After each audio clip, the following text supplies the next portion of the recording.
I was chairman of the Spokane Homeless Coalition at the time, and I was invited to this really swanky party downtown where a bunch of political people were patting themselves on the back that night for having passed all this legislation to support the homeless. And all these speeches are going, the whole time my phone's buzzing in my pocket.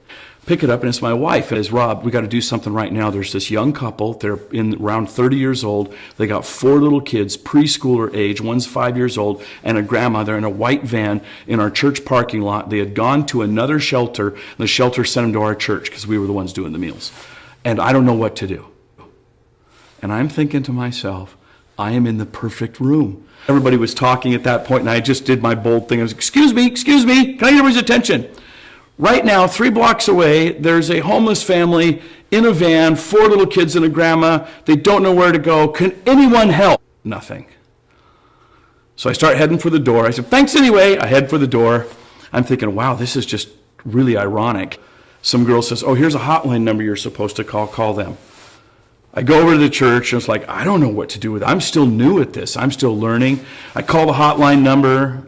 It's a message. It's an answering machine. So I leave a message. The hotline, which was the emergency number to call in need, got back to me 5 days later, and I realized the system's broken. And that was the gap. And it was like, there needs to be an emergency place for a couple with little kids to go right now, today. And so when he was telling me that story and we were kind of just beginning to dream, what could we do? How could we begin this process of creating an emergency family shelter? And, I had no idea, and he didn't either. And we tried a few things, and then it just kind of died. And a bunch of different housing directors were meeting with the city. And in that meeting, they were going to talk about a 24/7 shelter.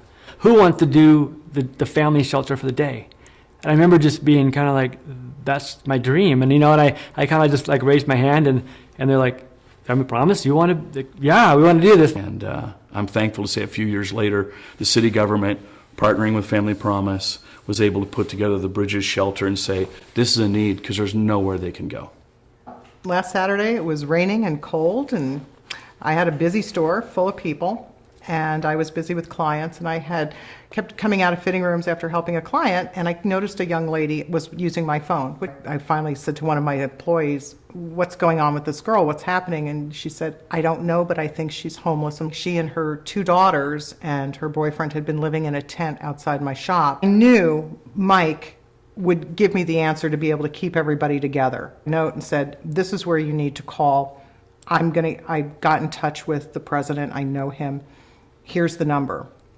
So I went out and I told Nicole, okay, we're going to have a place for you to go, and everybody can stay together, but you've got to go break everything down now. Mm-hmm. And Mike walked in, and I was starting to tell him, trying to give him some background, and it was really hard to keep it in because I felt so relieved, as if it was myself who was homeless, that I knew that we could now go down that football field and take it to the touchdown. I mean, when we took the family to Family Promise, they hadn't eaten for 2 days.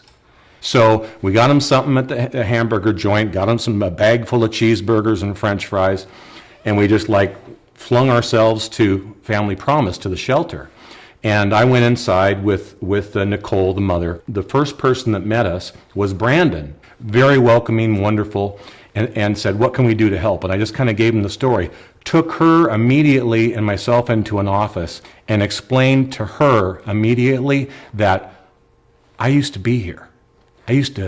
My family was helped by Family Promise of Spokane, and now I'm a supervisor. There was room at the inn, and when I looked at Nicole and I said, Nicole, there's room at the inn. They're going to be able to take you and your family, you're going to be able to be off the streets. And you should have seen her shoulders just kind of melted in her chair because she knew there was a place that they could stay. And I saw my beautiful bride, Diana, sitting with these 2 girls that were shaking and scared and holding them and telling them it was going to be okay. And they just needed someone to say that it was going to be okay, everything was going to be okay. Yeah, and we're happy to say that the family is getting the help they need, and it has a safe place to stay. If people know that there is an actual resource that they can utilize that is actually doing great work, then they're not going to hesitate to do what Victoria and I did. Because when people know about a resource where they can actually do something, then they're more likely to help. A homeless family, a woman and 2 children, I know exactly where to take them because I know that Family Promise takes families.